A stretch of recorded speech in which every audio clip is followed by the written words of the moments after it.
Good Monday morning, guys. So we got a little bit done this weekend. Not exactly as much as I wanted to get done, but we did get some stuff done. Heater core is done in the front. The hoses that I had pinched off, I'll show you guys later on. But where I had the pliers hooked on there, all that vibration, them teeth from them pliers, they ended up cutting a hole into the hoses, which probably caused a little bit more of the coolant to be leaking, but I really don't think so. I mean, the hoses were ripped, but I don't think they were actually leaking yet. The heater core was definitely bad. There was a big hole, not a hole, but a bunch of the coolant was dry to the bottom of it. It was all wet, nasty, and crap. It was all up inside the register there. Got that done. Where the hoses were cut, I ended up cutting those off, and we just put plugs in them, just to stop any coolant from even flowing through there. So it can't go anywhere to the back. It can't even bypass a little bit. We just cut the hoses completely off and stuck a pipe in there, put a cap on it, and a hose clamp over top of that just to completely seal it off for right now. That's just for the next couple weeks. The main reason we did that was, first, we bought the wrong hose. Second, there was 2 different size hoses. And third, Tractor Supply, which was our only option at the moment, they didn't have all the fittings needed to put in the shutoff valves I wanted to put in. But that's alright. We'll get it done. The heater, like I said, the front heater core is done now, so I can turn the heat on and not have to worry about it stinking to high heaven. It's still got a little bit of a musty smell from the coolant for whatever was dry in there. I can only get my hand in so far, but that'll eventually dry up and go away. So I'm not too crazily concerned about that. I got the right rear airbag changed. I'll give you guys a quick show of it. I had another problem with the fitting that goes on top. As soon as I took it off, that fitting, the plastic piece came right out. Luckily I seen it, I was able to push it back in there, but it's all broken. But when I went to go get another one, but it was Sunday, everybody was closed, so I just was going to make do with what I had until I could get to the parts store today. But when I put that hose in there, no leaks, no nothing, it held in tight. I'm still going to change it when I get the part, but I don't need to get it, immediately. So the coolant's done and everything. I'll give you guys a quick show real quick. As far as my cabinet for the refrigerator and stuff, I know you guys can see that there.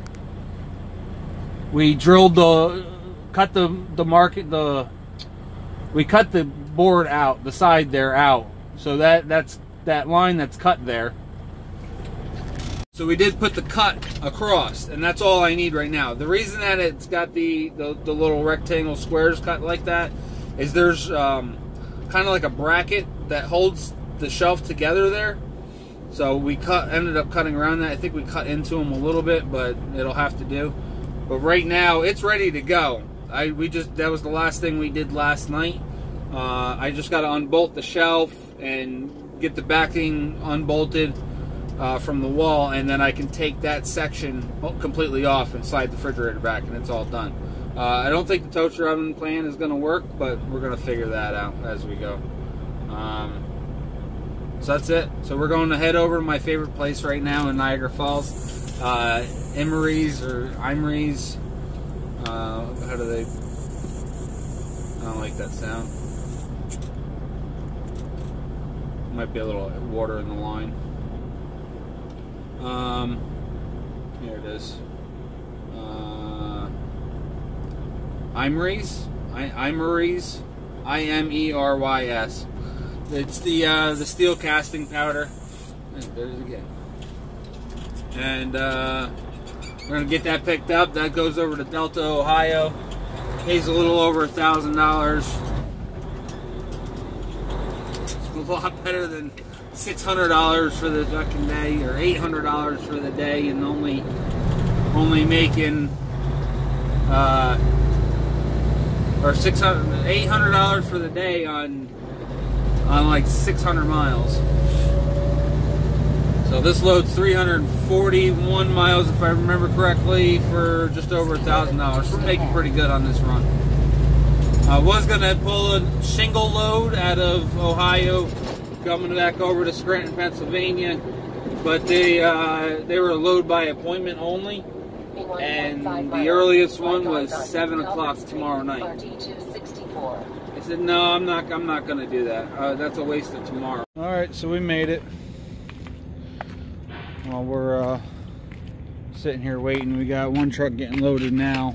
He's about a third of the way done, quarter of the way done. And I got a Flatbed Swift in front of me. I gotta find out what the wheelbase is on their trucks. They got, it's like the perfect setup. While we're waiting, we'll pop the hood real quick and I'll show you guys what we did. Come on. We gotta get some more coolant in there tomorrow morning. Should be fine for the rest of the day. She's low, but she's not gonna run hot. Alright, so here's what we did. This is the line here. This one goes to the back of the truck. And the other one is right there. Got those two lines go to the back, and then you can see here we got one.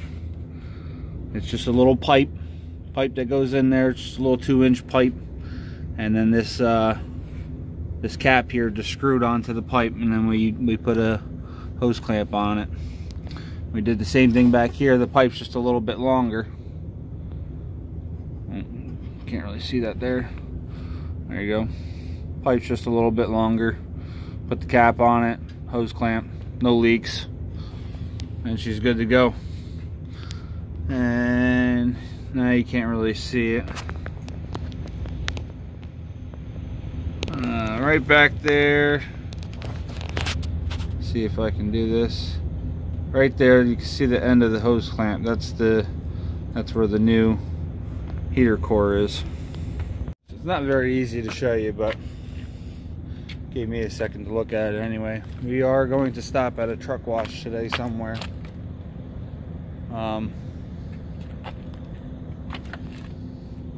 Just had this massive cloud. Look at that cloud.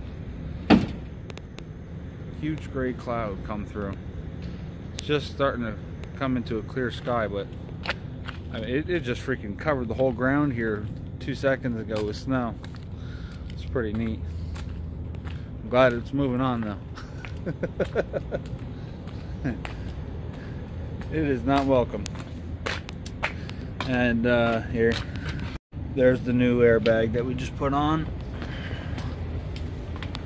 Oh boy. So this one was a heck of a lot easier to get in there. But this plastic piece right here is broken, but it's I mean, as you can hear, or lack thereof, it's not leaking at all, so we are good on that standpoint. I think right now what I'm going to do is I'm going to pull a chain out and throw a chain around these boards. I should have enough room. Actually, I'm gonna take the scrap off the boards. That's it. I need the tarps for this load. I should be fine by putting the boards on the front there. If not, I'll put them on the back if I have to move them. I'm gonna need them for my next load anyway, so I'll just keep them out for now. I'll throw a chain on it instead of the strap. The strap doesn't really work. It's all screwed up. It's it's got the boards in place, but they're, you know, the vibration going down the road, you can see the gap in there. I mean, I can hit it real hard and get it to budge a little bit, but because of the way the strap is over them that way, it's made it twist. I normally put it straight over top of it, but I was trying to keep it as far as I could to the front, and I don't know what I was thinking, but it's done its job good enough for the time being. So that's it for now. The one other thing I forgot to say or to mention, the starter. All I did was I got the new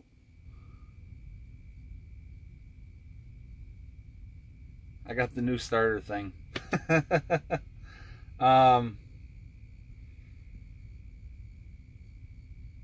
But it wasn't that. It was I would think it's a relay that's on top of that, the solenoid. I bought a new solenoid, but I think it's the relay on top of the solenoid. But all I did was I took the socket and ratchet, and I loosened up the hot and negative.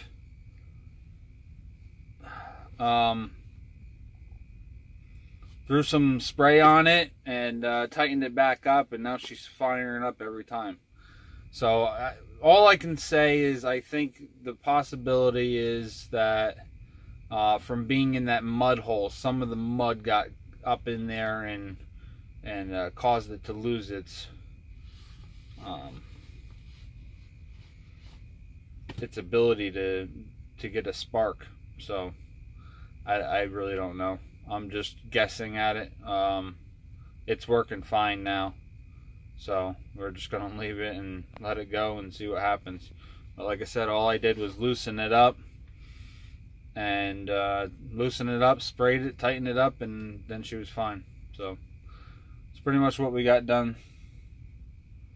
I'm gonna work on that cabinet either tonight or tomorrow or over the next couple days. I'll get it all pulled out of there, because I got a bunch of cereal and stuff in there, so I gotta reorganize the truck and figure out where I'm gonna store everything. I might even just get some crates or something, or build some shelves or something. I don't know. We'll figure it out. But as of right now, we're loading this here. This is going over to Delta, Ohio, and then we got about 110 miles to Deadhead tomorrow. I don't remember the town name. Picking up a load of crane mats, and that's going down to Texas. So right now we will be delivering in Texas on Wednesday, northeast corner of Texas. It's not far from Shreveport. So it's up there. Again, I can't remember the name. I'll tell you guys the name tomorrow.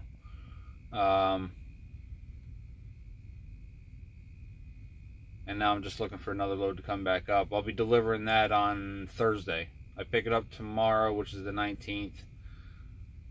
Run all day Tuesday, Wednesday, and then Thursday I'll deliver Thursday morning. So I'm looking for something for Thursday or Friday. Something one of those days. I don't care if I have to deadhead out. And I'm just trying to build that revenue up there. It's paying over $2 a mile. It's $2,200 for just over 1,000 miles. So actually, I'm gonna pull it up real quick.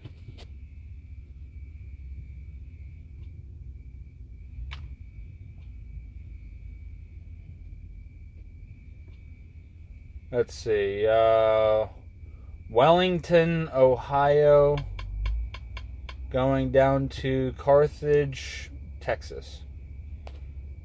Pick up on the 19th and deliver on the 21st.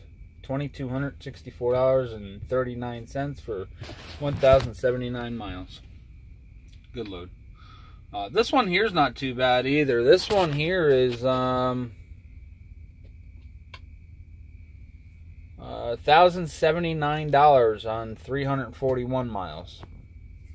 I will do that all day long. I'll definitely do that over the mulch. Alright, so that's it for now. Good morning, guys. We are here at our delivery. Blue Star something. North Star Blue Scope steel plant. You're right up there, Johnson. Plug that turn off. Slept at the Petro in Perrysburg last night. Got there 1:45 this morning.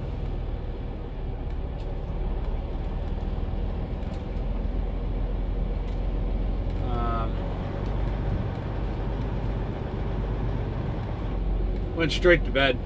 I was tired. I had to push myself pretty hard just to get there.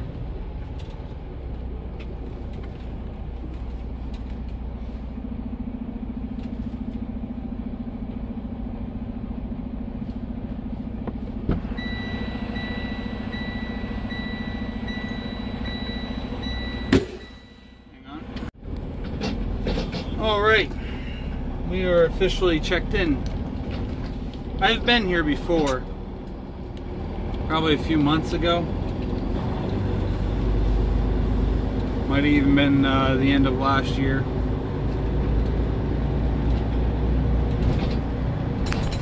But that's pretty much it. Checking in is interesting. You go in a little guard shack house there, and you put your paperwork in one of those vacuum tubes. The woman comes over a speaker, tells you what to do, sends back down your paperwork with a map, tells you where to go. You do the same thing on the checking out.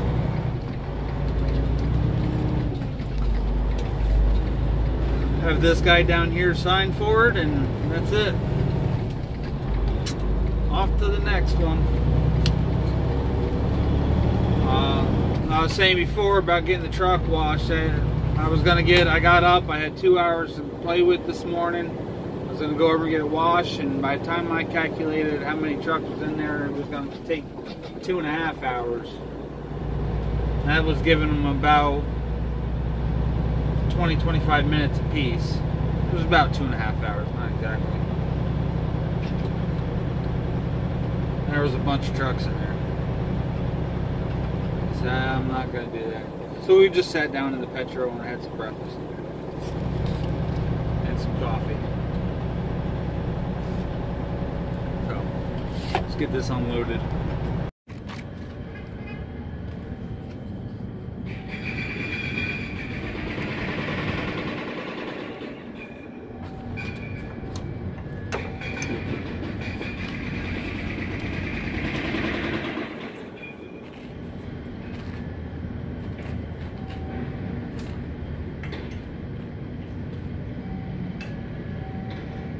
So just want to demonstrate this to you guys real quick. This is how I undo myself. I just go across and I unhook all the bungees from the tarp, and then I can drop the tarp down, and it'll be ready to be pulled. And then afterwards, I go through and I drop all the bungees on the ground. When I come back through, I'll just drop them on the ground. And then it's easier to squat down and just squat to the back of the trailer and pick all the bungees up as I go.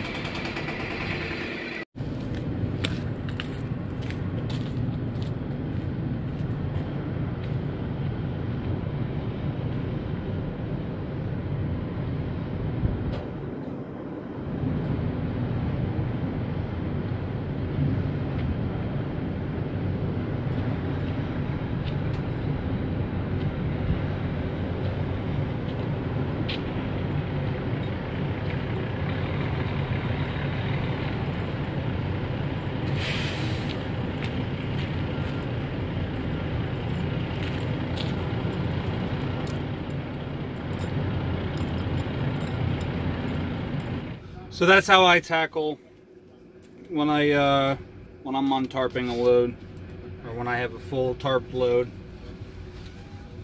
I do it in, sometimes I do it in a different order. For the most part, it's bungees, tarps, fold the tarps, and then I do the straps, and put the bungees away. Occasionally, if there's a loader or unloader right there that's going to unload me right away, I get everything pulled off and get ready for him. So he can start doing that, or she can start unloading me while I'm putting everything away. These guys, I've been sitting here over an hour.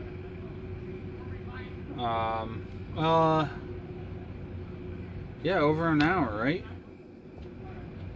You have 8 hours and 0 minutes of remaining drive time. 82 minutes, so an hour and 22 minutes. He just pulled off the first skid. And it took about 10 minutes to get checked in. So I've been sitting over here for at least an hour, waiting for them. I guess he was on lunch or something. But anyway, we pulled all the bungees off. Went down the rail, pulling all the bungees off the rail, just dropping them on the ground so they didn't get hooked to the tarp. Did the other side, pulled the tarps off, folded them up, put them up on the deck.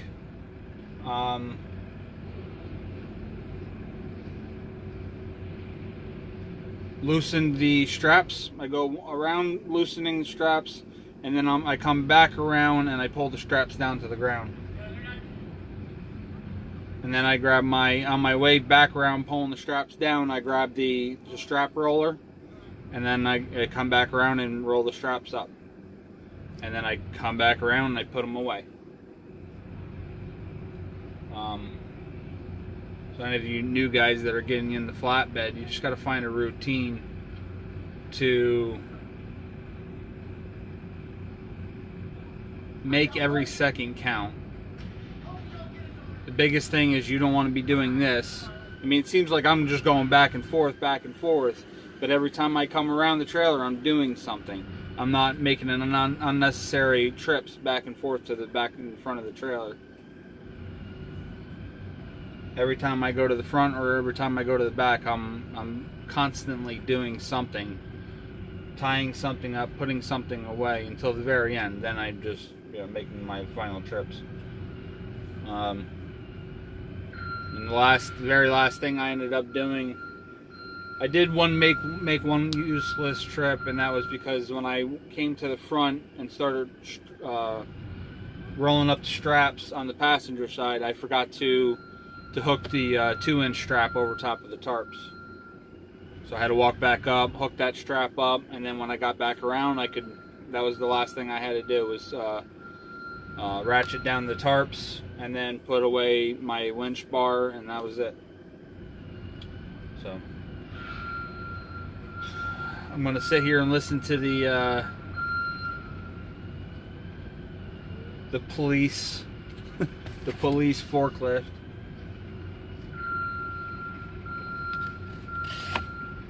I thought it was funny. I remember this place specifically for that. I wasn't sure if this was it or not, but it is.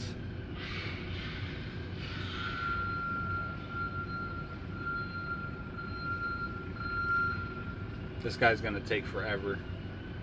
I got an hour right now for him to get this undone and for me to head straight to my pickup. It says they load up until 1600. They probably stop loading at 5, but they give us an hour to get in there and get loaded.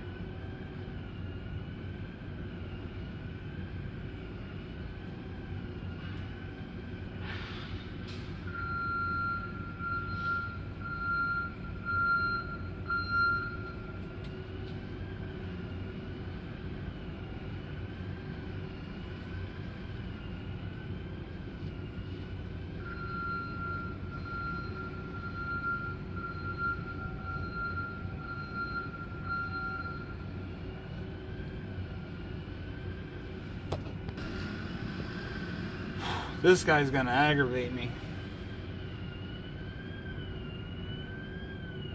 Hear that stupid siren? The thing drives me crazy.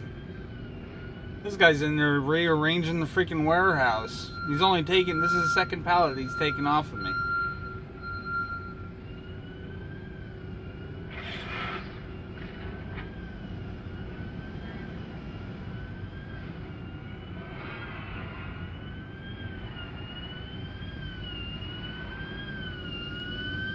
One thing I wish they would do, when, especially places like this, it's all got to go inside the warehouse.